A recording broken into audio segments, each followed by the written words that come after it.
Bonjour, ici Nicole Urbain-Belair, conceptrice de Tout Petit deviendra grand.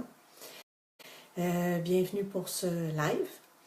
Alors, je vais attendre un petit peu pour voir s'il y a des gens qui se présentent, me dire si le son est bon, tout ça.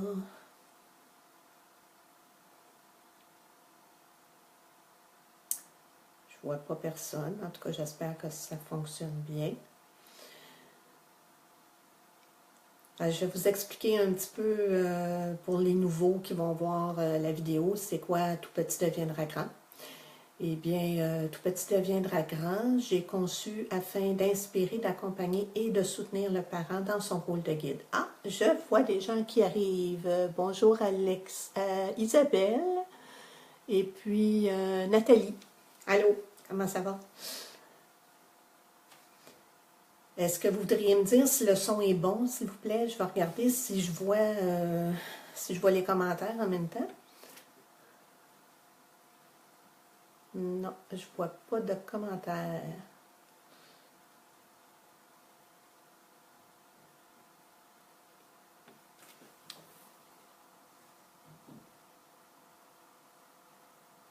Non, je vois juste les gens qui rejoignent la vidéo, ça fait comme l'autre fois, en tout cas. Bon, bien, je vais vous dire ce qu'est Tout Petit deviendra grand, comme je disais. Oh, merci pour les petits pouces. Tout Petit deviendra grand, eh bien, c'est pour aider les parents dans leur rôle de guide, les accompagner, les soutenir dans leur rôle de guide. Comment qu'est-ce qui est conçu, qu'est-ce qui est dans le Tout Petit deviendra grand? Eh bien, il y a des citations. Sur la page Facebook, il y a des citations. Ensuite, il y a des articles inspirants sur le site www.nicoleurbainbelair.com. Et puis, sur la page Facebook aussi et sur YouTube, il y a les vidéos Je pars en grand, qui est des parents qui ont amené leur enfant dans leur force, qui nous expliquent comment ils ont fait ça. Et puis, dans Je pars en pro, c'est des professionnels qui viennent nous expliquer, nous donner des techniques ou des choses sur différents sujets pour aider les parents. Alors, et puis maintenant, ben, je pars en force. Je pars en force que j'ai conçu pour vous aider dans différentes clés, qui est la foi, estime de soi, confiance en soi. C'est ce qu'on va voir aujourd'hui, la révision de cette clé-là. On a déjà 10 semaines qu'on a faites avec cette première clé. Ensuite, il va y avoir l'observation qu'on va débuter dimanche. En passant, je mets les petites capsules à chaque dimanche pour vous permettre de bien les prendre en note et prendre les fiches aussi que vous pouvez photocopier puis mettre à des endroits spécifiques afin de les voir souvent et de les mémoriser, ce qui vous permet d'avoir le goût d'essayer ces trucs-là, c'est de mémoriser les fiches. Et puis, bon, alors je disais foi, estime de soi, confiance en soi pour les clés de Je pars en force, O pour observation, R pour respect, C pour communication et E pour écoute. Je vais regarder, je vois Sandrine, bonjour Sandrine, bonjour Carmen, oh Carmen, bonjour. Bon, ok, je vais commencer la petite révision.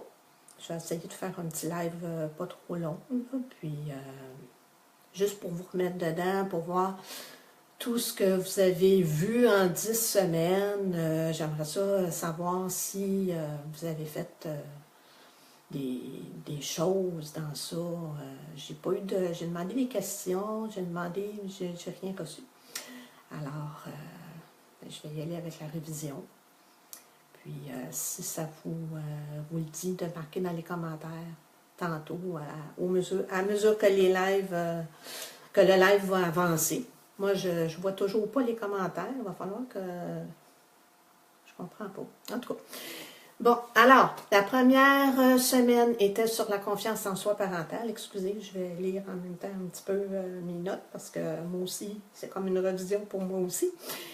Alors, dans la première semaine, qu'est-ce qu'on a vu?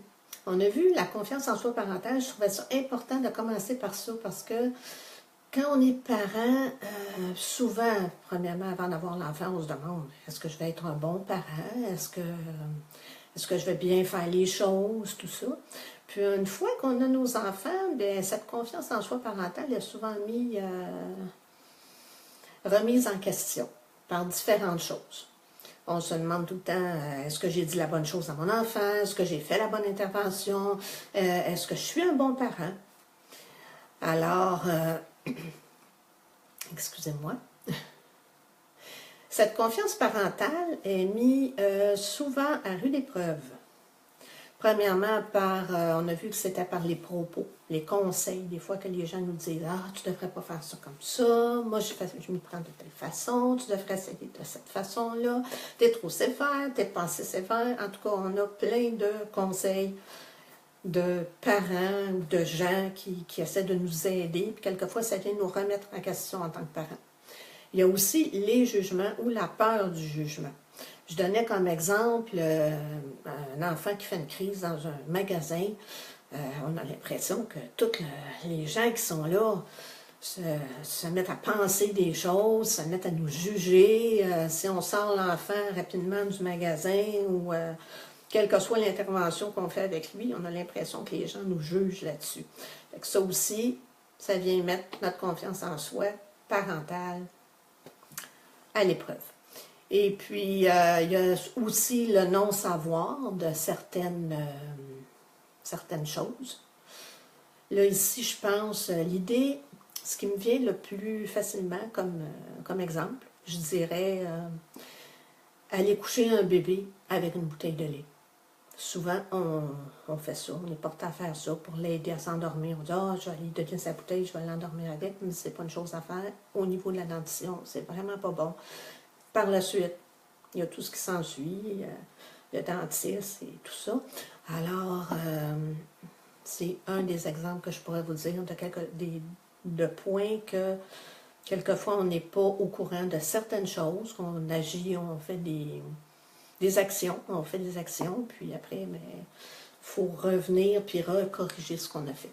Fait que ça aussi, quelquefois, ça vient mettre en doute notre compétence.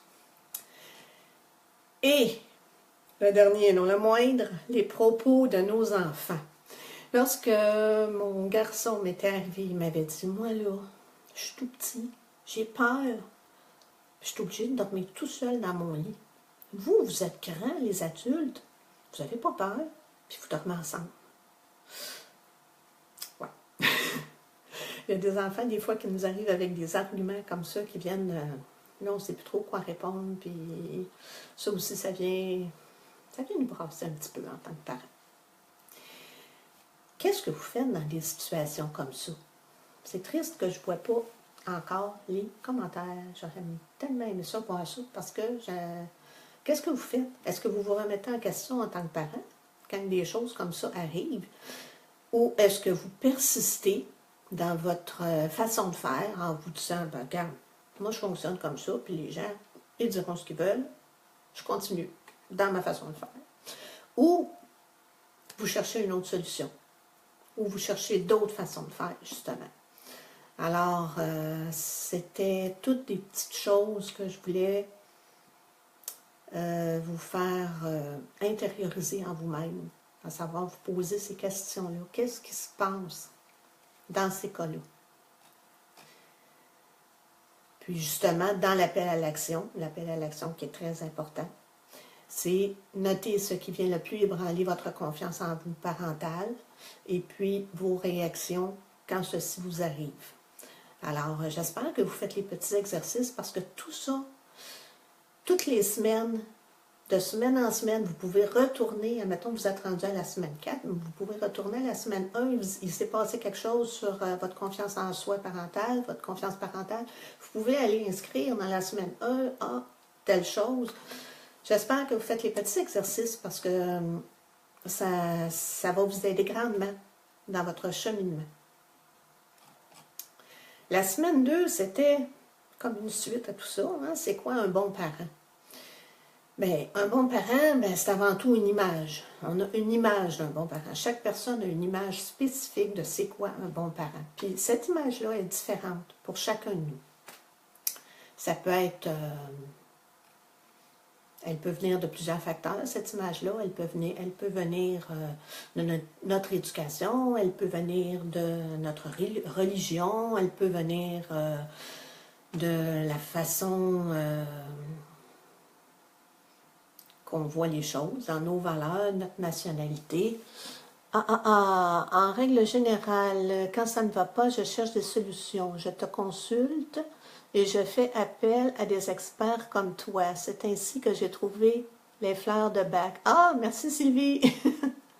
Super! Ah, mais tiens, mais c'est pour ça que je ne voyais pas de commentaires, parce que vous n'en avez pas écrit!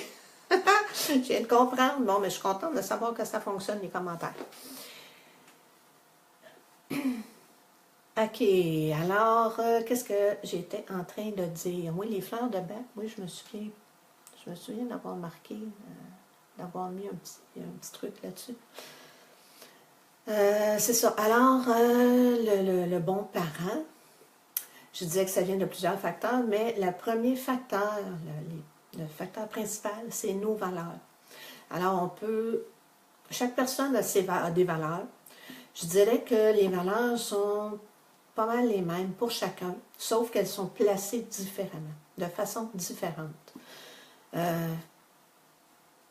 Certains, j'avais été voir, j'avais fait un petit sondage, puis j'avais eu des réponses de certains parents qui me disaient, bon, pour certains, les valeurs, c'était être patient, être constant, être à l'écoute avec son enfant. D'autres, c'était d'amener un climat d'harmonie, de confiance, de respect, l'honnêteté. Le respect est revenu très souvent dans les valeurs. D'ailleurs, j'étais contente parce que c'est un des mots clés qu'on va voir, le respect, dans la force et pouvoir.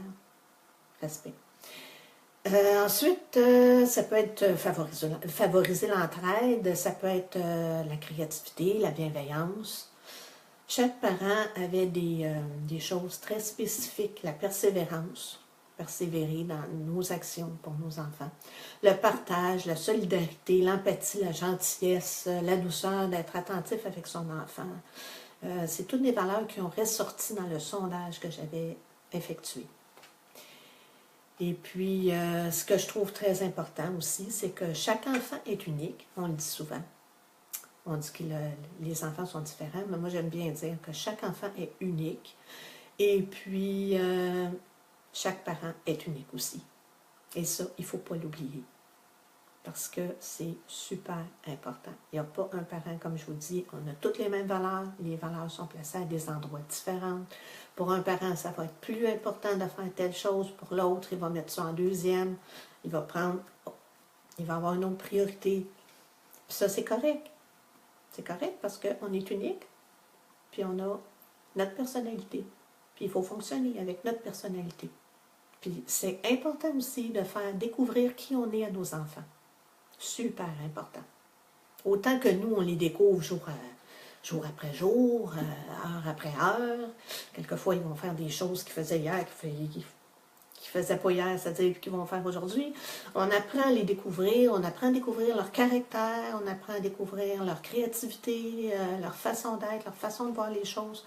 Mais pour eux aussi, c'est important de nous découvrir. Et j'avais donné le syndrome de la solution parfaite qui vient, comment je pourrais dire? Ok, je regardais s'il y avait un autre, je pensais qu'il y avait un autre commentaire. Le syndrome de la solution parfaite vient nous ébranler souvent en tant que parents parce qu'on se dit, il me semblait qu'hier, tout était acquis. J'ai expliqué, tout était beau, tout était acquis. Puis aujourd'hui, ça recommence. On recommence, on répète encore. Puis, j'ai lu ça dans un livre. Ça, là, quand je l'ai compris, moi, ça m'a aidé tellement. Avec la garderie, en plus. Moi, je n'avais pas des enfants difficiles, mais quand j'ai eu la garderie, j'ai vécu toutes sortes de choses. Il y avait toutes sortes de caractères, toutes sortes de de façon de faire des enfants que j'avais pas vécu ces choses-là avec les miens. Et puis, j'ai dû répéter. Souvent, je répétais. Puis, répéter pour 6, répéter pour 1, répéter pour 6. Ouf! Et puis, quand j'ai lu ça, moi, ça m'a tellement aidé. L'enfant est dans son moment présent. C'est vrai qu'on n'y pense pas. On se questionne beaucoup à savoir comment ça je dois répéter tout le temps. Mais l'enfant est dans son moment présent. C'est maintenant, encore maintenant et toujours maintenant. Il apprend à la mesure, à la minute même qu'on lui dit, il se remémore. Ah, oui, c'est vrai. C'est ça. Alors, si on part dans ce sens-là, c'est sûr qu'à un moment donné, à force de répéter, ça va finir qu'il va faire les choses. Mais il ne faut pas toujours se remettre en question, de dire « Ah, je suis tannée de répéter, là, j'en peux plus, c'est plate, comment ça qui ne comprend rien, c'est moi qui ne fonctionne pas, c'est moi qui n'a pas la bonne solution. Non, c'est parce que l'enfant est dans son moment présent, maintenant, encore maintenant, et toujours maintenant. Qu'est-ce que j'avais dit dans le journal, dans l'appel à l'action? Bien, c'était noter ce que vous devez répéter le plus souvent à votre enfant. Ça va vous aider parce que vous allez voir, il y a des choses qui sont acquises plus facilement que d'autres. Il y a des choses qu'il faut répéter plus souvent. Mais ça va être des points à travailler plus spécifiquement. Bonjour Agnès. Oh, Daniel, bonjour. OK. Alors, semaine 3, j'ai commencé à parler plus de l'enfant, parce que l'enfant aussi, il y a des trucs pour l'amener à avoir une confiance en soi, une estime de soi. C'est tellement important, ça part de tellement petit, l'estime de soi, la confiance en soi. Puis on ne s'en rend pas compte, on n'est pas conscient des actions qui peuvent aider à ce point-là pour la confiance en soi. Moi, quand j'ai lu les choses, je me disais, waouh, avoir su, c'est sûr, on fait toujours du mieux qu'on peut, là, avec ce qu'on a. Mais il y a des choses que j'aurais aimé savoir avant. Comme celle-là, être sage ou tannant. On dit souvent à notre enfant, « Ah, t'es été sage aujourd'hui, ah, t'es donc bien sage, c'est le fun. » Ou le contraire, « Ah, t'es donc tannant, qu'est-ce que t'as, comment ça, t'es tannant comme ça. » Mais ils disent que le fait de dire que tu es sage, tu es gentil ou tu es tannant, ça porte directement sur la personnalité de l'enfant. Coucou, je ne peux pas rester, je suis au séminaire d'Abdel. Ah, ben merci, coucou Daniel d'être venu, d'avoir fait un petit coucou, c'est gentil. Tu pourras réécouter la rediffusion. Merci. C'est ça, je reviens, être sage ou gentil, ou tannant, ou quoi que ce soit, ça porte directement sur la personnalité de l'enfant. Alors, il est toujours mieux de donner des brèves descriptions à l'enfant. Ça va être, comment je pourrais dire, ta chambre est bien rangée, tu as bien classé tes jouets. Ça va aider l'enfant. Je suis en train de regarder. Oui, c'est ça, ça va lui donner des points de repère. Merci pour les petits pouces. Ça va lui donner des points de repère à l'enfant. Plus spécifique que juste « t'es sage ». « T'es sage », c'est vague, c'est large. L'enfant ne comprend pas nécessairement le sens. Pour nous, oui, mais pour lui, c'est quoi être sage? C'est-tu rester assis tranquille? C'est-tu... c'est quoi? C'est trop large comme expression, comme mot, comme compliment, si on veut. Faut spécifier.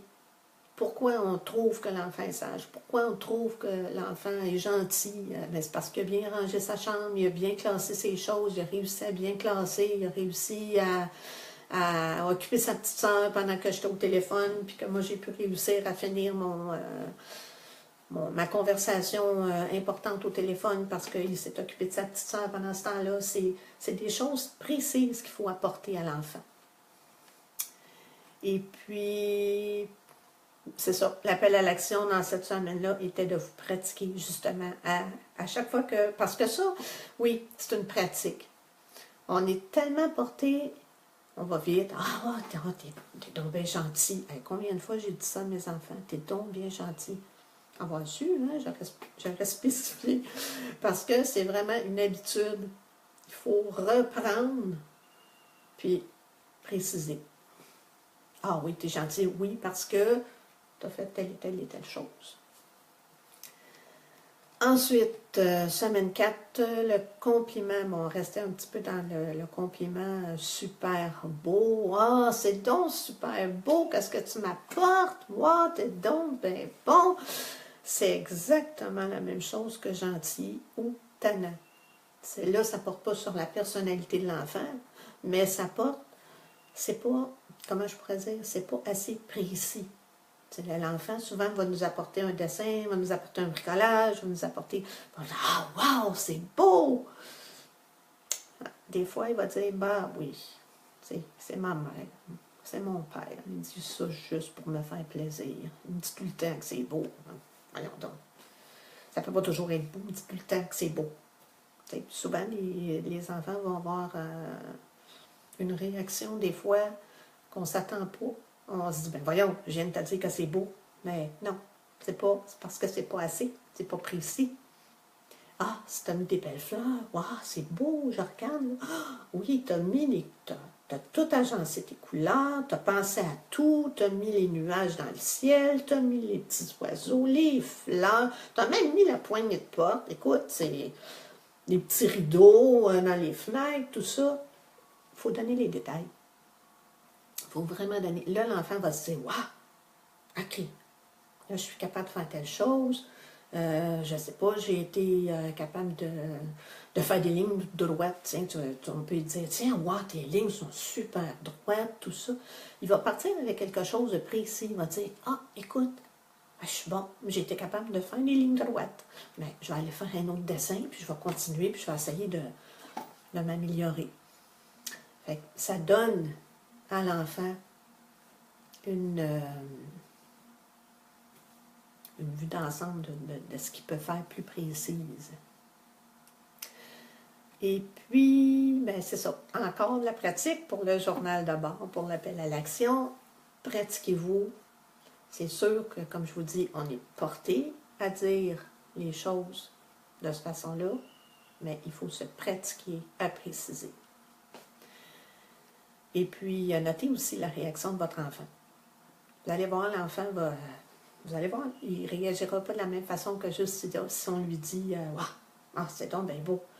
Il va avoir une autre réaction. Il va souvent être porté à dire « Ah, ben tiens, je vais aller m'en faire un autre », puis il va vous ramener aussi un autre dessin ou un autre truc. Ou ça motive, ça va le motiver à continuer, puis à améliorer des choses. Ou à essayer des choses aussi. Ensuite, semaine 5, on avait le pouvoir des mots. Le pouvoir des mots. On avait parlé de sage et tannant, mais là, je pense que ça va vraiment plus loin que ça. Le pouvoir des mots, là, c'est incroyable pour la confiance en soi de l'enfant, ce qu'on peut quelquefois, ça peut venir toucher sa confiance en soi. Parce que des fois, ça arrive, hein, ça arrive, on est humain, puis écoute, t'es tombé stupide, c'est tombé nono, qu'est-ce que tu viens de faire, là? Si ça vous arrive de dire quelque chose comme ça, rattrapez-vous. Rattrapez-vous dans un... Ouais, mais là, tu sais, tu aurais dû fonctionner de telle et telle façon, ou je ne sais pas, rattrapez-vous.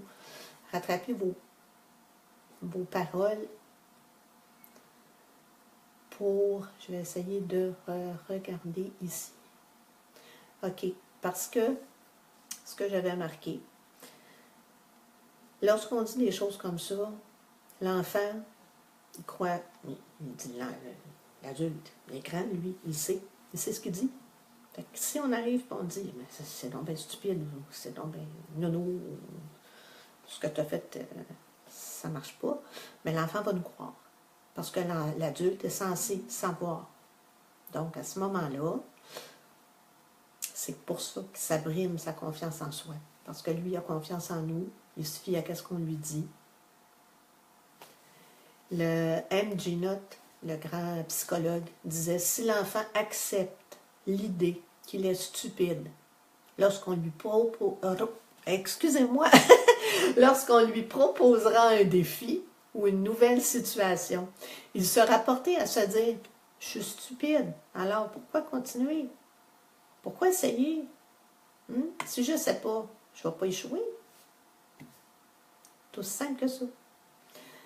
Alors, si d'un autre côté, on met l'accent sur les forces, et ça, c'est super important, mettre l'accent sur les forces au lieu de mettre l'accent sur les choses qui n'ont pas fonctionné, d'année en année, l'enfant va se dire « Mais je suis capable, je vais essayer. Puis si ça ne fonctionne pas, je prendrai une autre façon de le faire. » Vous voyez, toute la dynamique change. J'aime beaucoup ce que tu apportes. Merci Sylvie. Bonjour Diane. C'est ça, toute la dynamique change au niveau de sa perception de se voir au travers nous, parce que c'est un peu ça aussi qui se passe. Hein? La façon qu'on va lui dire les choses, il se perçoit au travers nous.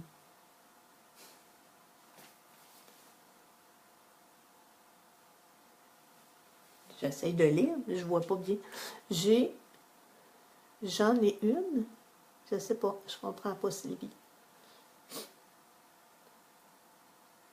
Oui, bienvenue Sylvie, allô.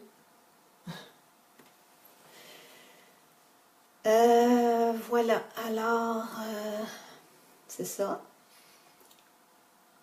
Donc, pour aider l'enfant à s'améliorer, il faut mettre l'accent sur ses forces. Et lui enseigner aussi comment s'améliorer. Donc, on commence par reconnaître où l'enfant est rendu et on l'aide à cheminer. C'est super important. Comment on fait ça? Bon, on lui dit, « Ah, je vois que tu n'as pas dépassé une seule fois lorsque tu as dessiné. Cependant, tu dessines dans tous les sens. Alors, la prochaine fois, essaie de dessiner toujours de haut en bas. » Fait qu'on ne lui dit pas que dans le fond, son dessin n'est pas bien fait, il n'est pas beau, il n'est pas... on apporte une force, qui est le fait qu'il n'a pas dépassé, mais on lui apporte aussi, « Ah, mais tu peux t'améliorer, la prochaine fois, essaie toujours dans le même sens. Tu vas voir qu'est-ce que ça va faire, ça va être différent sur ton dessin. » Que l'enfant, il va être content, puis il va essayer d'aller se pratiquer. Il va l'essayer. L'appel à l'action était « Observez si vous êtes porté à faire des jugements de valeur. » Comme je vous dis, si ça arrive, on se rattrape, puis on dit les choses d'une autre façon. Dans quelles circonstances ça se produit? Parce que c'est sûr qu'il y a des choses, des fois, qui viennent nous chercher, et puis on ne dit pas la bonne chose, parce qu'on est dans nos émotions. On a le droit d'avoir des émotions, nous aussi, les parents. Là. Quelque part, c'est normal, là. Puis, il faut se... Comment je pourrais dire? Il faut s'observer, comprendre qu'est-ce qui vient nous chercher, parce que il y a des choses plus spécifiques que d'autres qui viennent nous chercher dans les comportements des enfants, puis il faut le comprendre. Et puis, c'est ça, dans quelles circonstances ça se produit. Puis, j'avais demandé, inscrivez comment vous pouvez aider votre enfant à s'améliorer. Avec le petit exemple que je vous ai donné, mais vous, dans les situations qui vont arriver, vous allez avoir plein de façons là, de voir. Moi, j'avais un exemple. Là. Ensuite, la semaine 6, c'était la méthode du stylo vert qui va beaucoup avec ce que je viens d'expliquer. Ce que j'ai retenu de cette méthode que j'ai trouvée extraordinaire, c'était cette explication. La méthode du stylo vert, premièrement, c'est de faire ressortir tout ce qui est bien, tout ce qui est bon, tout ce qui est bien fait à l'enfant. Et puis, ce que j'ai retenu le plus, c'est que notre subconscient imprime ce qui est mis en évidence et le met en mémoire. Imaginez, quand on allait, en tout cas moi, ben, quand j'allais à l'école, je me souviens que les professeurs, on faisait une dictée, on faisait quelque chose, crayon rouge, c'est juste ça qu'on voyait sur notre feuille. Crayon rouge avec les erreurs qu'on avait faites, les fautes, les choses à corriger, la grosse note en rouge en haut. Wow! Notre cerveau, si on y pense, notre subconscient imprime ce qui est mis en évidence. Qu'est-ce qui était mis en évidence? Les erreurs, les fautes. Pourquoi aujourd'hui on a tellement, si on prend cette façon de faire, tellement de difficultés avec notre confiance en soi? Tout de suite, on se dit, ah, tout d'un coup, je ne dis pas la bonne chose. Tout d'un coup, qu'il se passe que je ne fais pas bien ça. Tout d'un coup, que les gens n'aiment pas ça. Tout d'un coup, que les gens me jugent. Tout d'un coup, on pense juste, mais on ne pense pas qu'il y a des gens qui vont arriver et qui vont nous dire, ben ouais, c'est bon, c'est super, c'est le fun, qu'est-ce que tu fais, puis tout ça. On n'est pas porté à penser ça. On est porté plus à se dire, mon Dieu, c'est... Tu sais, aller chercher les choses nuisibles. Puis quand j'ai lu ça, notre subconscient imprime ce qui est mis en évidence et le met en mémoire. Wow! Lorsque l'enfant apprend, son cerveau inconscient, si on fait la méthode du stylo vert, est alors programmé pour répéter les choses qu'il a réussies. Donc, on ne met pas en évidence les choses qu'il n'a pas réussi, mais on met en évidence ce qui a fonctionné. À ce moment-là, il va être porté à dire « Oh, wow, ok, je vais essayer d'en faire. » Mettons, c'est une lettre, qu'on entoure les belles lettres, comme il disait dans l'article. L'enfant va être porté à dire « Ah, celle-là est belle, ok, je vais essayer d'en faire une plus belle. » Tout de suite, il va se concentrer sur ce qui est beau. Et si, ce qui était marqué, si vous ne concentrez pas l'attention de votre enfant sur ses erreurs, ces dernières disparaîtront d'elles-mêmes, petit à petit, car l'enfant essaiera d'abord de faire les choses bien. C'est ça qui est super.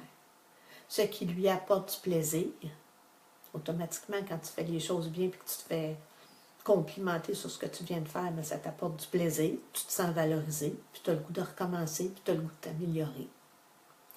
Ils disent que même au niveau comportemental, si on ne met pas l'accent sur les choses qui ne vont pas, puis qu'on met l'accent sur les choses qui se sont bien passées, ça va faire exactement la même chose qu'avec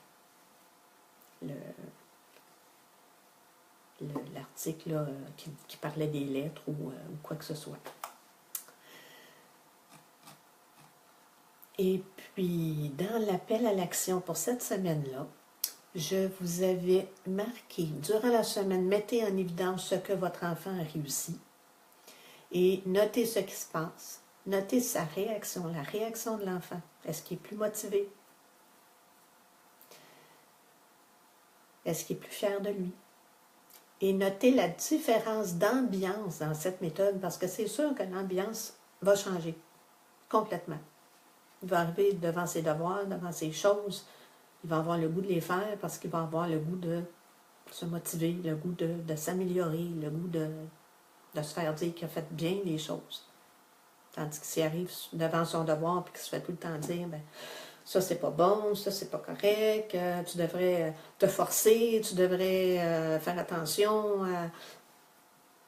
C'est sûr que tu n'as pas le goût de continuer. Alors, comme je vous dis, l'ambiance va changer avec cette méthode. Ensuite, la semaine 7, oui, et si c'est l'enfant qui se critique, parce que ça arrive des fois que nous, on a beau lui dire des belles choses, ça peut arriver qu'un enfant est porté à se critiquer, qui est porté à vouloir tout le temps avoir le meilleur, faire, tu sais, là, il y a le syndrome là, de vouloir toujours mieux faire, puis pour lui, c'est jamais correct. Alors, je vous avais donné un petit exemple, que la petite fille faisait un coussin, Et puis, qu'elle disait, ah, mon coussin est dégueulasse, j'aime pas ça. Puis, qu'elle se remettait en question, qu'elle remettait tout le temps son travail en question. Mais à ce moment-là, ce qu'il faut faire, c'est qu'il faut aller chercher le pourquoi. Pourquoi tu trouves que telle chose? Là, la petite fille, dans mon exemple, elle avait dit, ben, les coutures sont pas droites. Alors, ah, OK, elles sont de travers, tes coutures. Donc, pour que tu sois satisfaite, tu aimerais que tes coutures soient plus droites. Il faut l'amener à trouver le pourquoi l'enfant se critique. Et puis, une fois qu'il a réussi à trouver, il faut lui donner des trucs. Des trucs pour... ah, mais est-ce que tu aimerais que je te donne des trucs pour améliorer cette chose-là? Ou peut-être que lui aussi, vous pouvez aussi trouver une personne qui pourrait l'aider à améliorer ce qui va pas. Ça dépend de ce que c'est. Et puis, j'avais inscrit, en tenant ce genre de discours, vous venez de recentrer l'enfant sur ce qu'il veut accomplir. Il est maintenant libre de poursuivre et de faire les transformations s'il le désire, toujours, évidemment. L'appel à l'action de cette semaine-là était « Est-ce que votre enfant est porté à se dévaloriser et en quelles circonstances? » Encore là, on prend des notes, on remarque qu'est-ce qui se passe, le pourquoi de. Des fois, ça va être plus spécifique pour une situation plus spécifique qu'une autre qui va être portée à se dévaloriser. Il me semble que l'éclairage...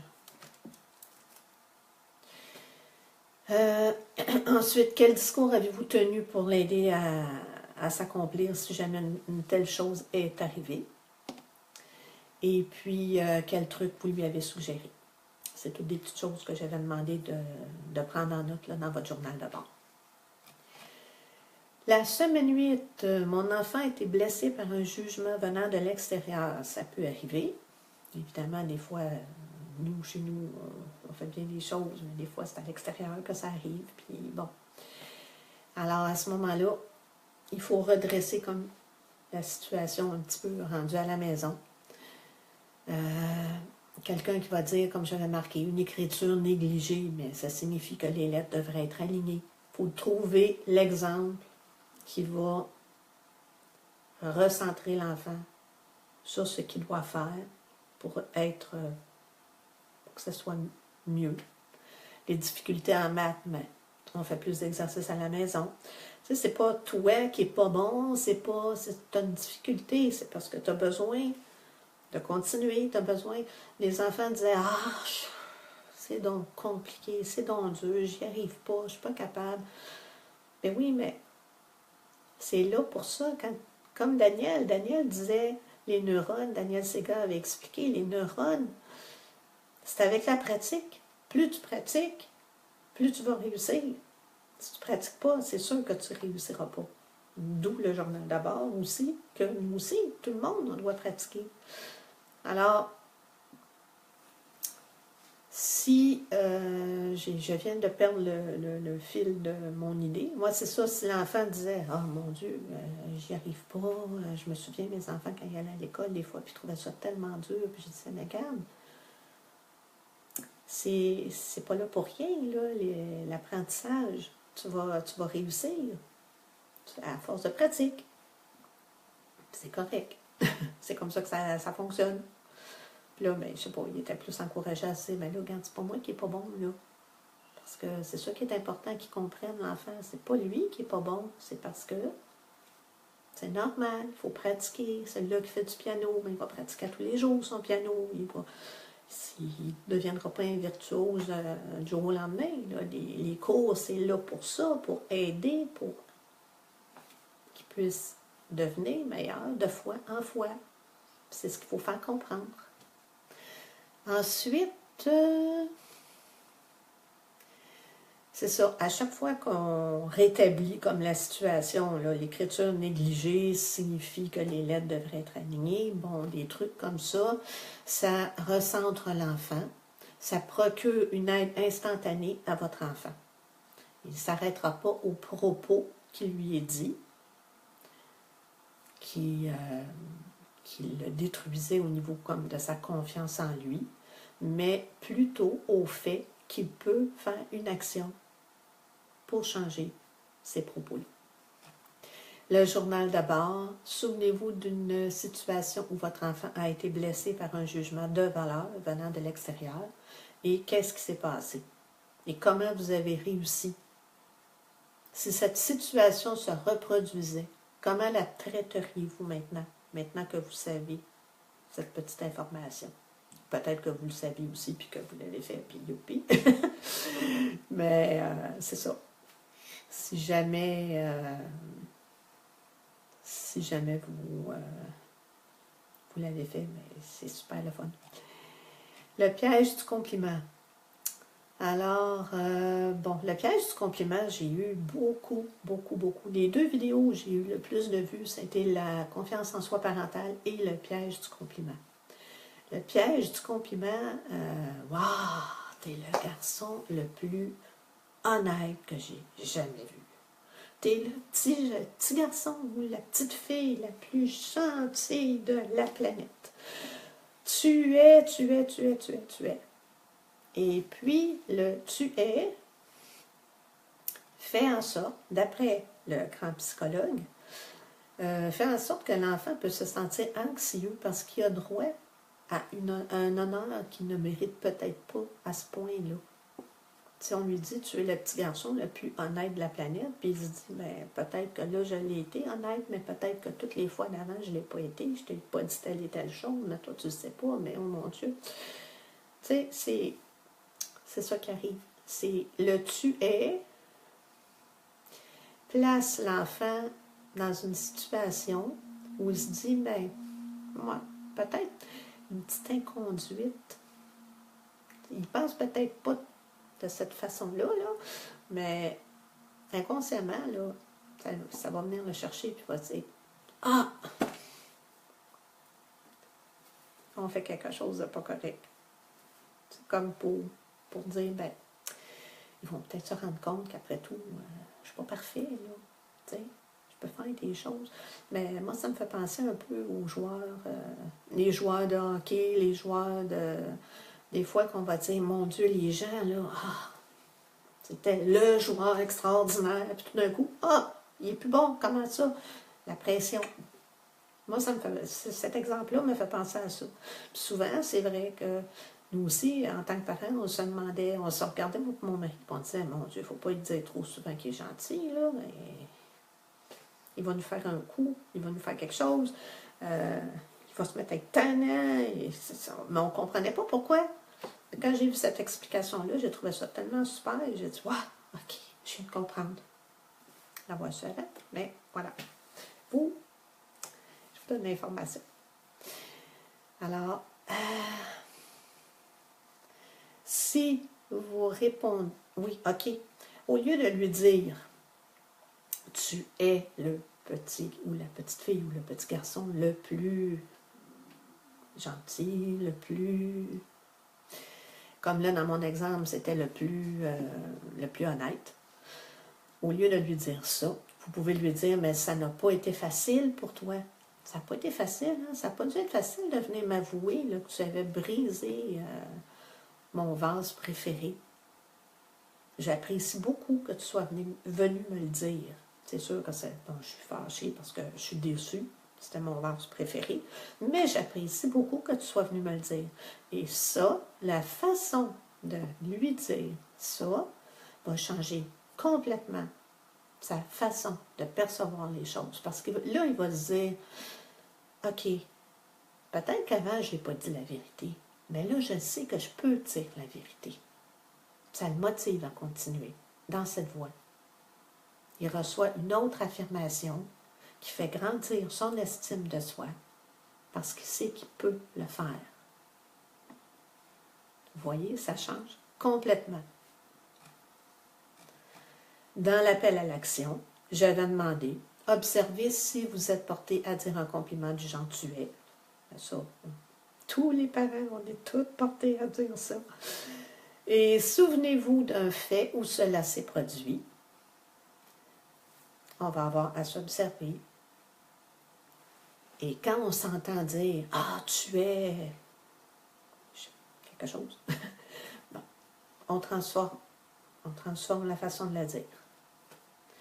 Alors, souvenez-vous d'un fait où cela s'est produit et inscrivez de quelle autre façon vous auriez pu complimenter votre enfant. Et la semaine 10, j'aide mon enfant dans son autonomie. La semaine où j'ai eu le moins de vues. Je ne sais pas si vous cherchez en tant que parent ce que j'ai dit, ce que j'ai inscrit plutôt. Et pourtant, nous pensons pour nos enfants. Souvent. T'as-tu pris ton lunch? T'as-tu fait ton devoir? T'as-tu mis ton devoir dans ton sac? As-tu été porter tes choses, ton livre à la bibliothèque? On pense pour nos enfants. Souvent. On ne s'en rend pas compte des fois, là. On le fait souvent. On parle pour nos enfants. Quelqu'un va demander à notre enfant, « Hein, comment s'est passée ta journée? » Puis nous, on est tout content de répondre, « Ben, ça a bien été sa journée. Oh mon Dieu, il s'est fait des nouveaux amis à l'école. Il y a eu une belle note. » Souvent, ça nous arrive. Je ne dis pas que c'est pas correct, là, mais il faut rectifier ces choses-là pour aider l'enfant, justement, à prendre confiance en lui. Il faut rectifier. Nous agissons pour nos enfants, était le 3e point.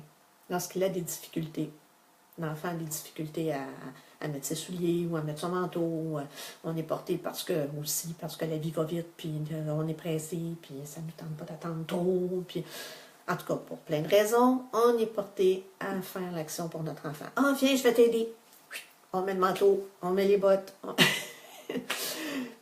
Alors, il faut prendre un petit peu de recul, le laisser faire, mais lui donner aussi des trucs. Lui donner des trucs. Si tu te couches, tu mets ton manteau, tu le places, tu te couches, tu rentres tes bras dans tes manches de manteau, hop, tu vas mettre ton manteau. Ça va être plus facile pour toi. On donne des trucs. L'enfant prend les trucs, ça va beaucoup plus vite. Lui, il est content parce qu'il a réussi à faire quelque chose. Il est content, il le fait par lui-même. C'est super important. L'estime de soi, la confiance en soi et la foi. Ça ne s'acquiert pas tout seul. C'est à force d'expérience. Et on peut y contribuer grandement. Qui était ça? Excusez-moi, je vais regarder. Safia, allô Philippe. Merci d'être là, c'est super gentil. C'est gentil aussi, merci de partager. Juste avant, attendez un petit peu, je vais finir avec la capsule 10 que je demandais dans le journal d'abord. Dans quelles circonstances ceci se produit? Si vous faites les choses pour votre enfant, dans quelles circonstances ceci se produit? Parce que là, il faut venir s'observer. Il faut s'observer beaucoup. Hein, dans tout ça, il faut s'observer beaucoup. L'observation, d'ailleurs, c'est notre prochaine capsule, nos prochaines capsules qui vont venir. Là, les 10 prochaines capsules, c'est sur l'observation. Vous allez voir jusqu'à quel point l'observation, autant de soi que de l'enfant, va être importante. C'est surprenant. Qu'est-ce que je suis portée à faire pour mon enfant? Pourquoi? Pourquoi je suis à penser, à parler, à agir pour lui? Quand on le comprend, on est capable de rectifier, de trouver des trucs, de l'aider plus facilement. Dans quelles circonstances ça se produit? Quel est le raisonnement qui m'amène à agir de cette façon? Je m'observe, je change ma façon de faire et je note les résultats obtenus. Parce que vous allez voir, votre enfant va grandir dans tout ça, puis vous aussi, vous allez grandir dans votre confiance en soi parentale, parce que vous allez voir des résultats avec votre enfant, vous allez dire « Wow! Hey, il fait telle chose qu'il ne faisait pas, puis tout ça. » Ça va vous aider, ça va aider votre enfant. Alors, j'ai fait le tour des 10 petites capsules. Comme je vous dis, j'ai bien hâte à dimanche pour commencer, pour vous mettre la première capsule sur l'observation. Il va y avoir les 5 premières sur l'observation de soi en tant que parent et les 5 autres sur l'observation au niveau de l'enfant. Ça va être assez spécial.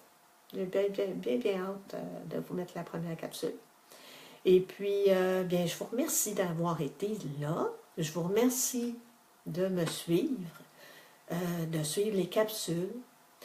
J'arrive pas pour mettre les commentaires. Je mets toujours dans le groupe, je mets toujours un carré là, avec le titre de la capsule de la semaine, tout ça. Venez mettre des commentaires, venez nous dire comment ça se passe dans vos observations, dans vos démarches avec vos enfants, tout ça.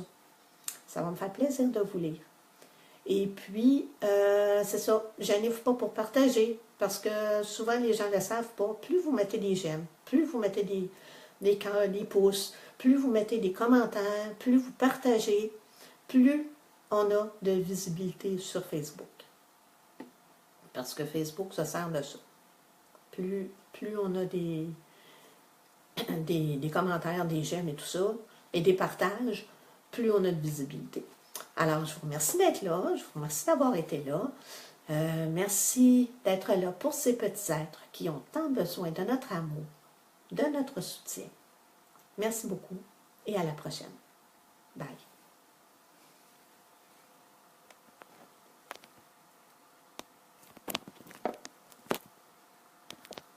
Il ne veut pas.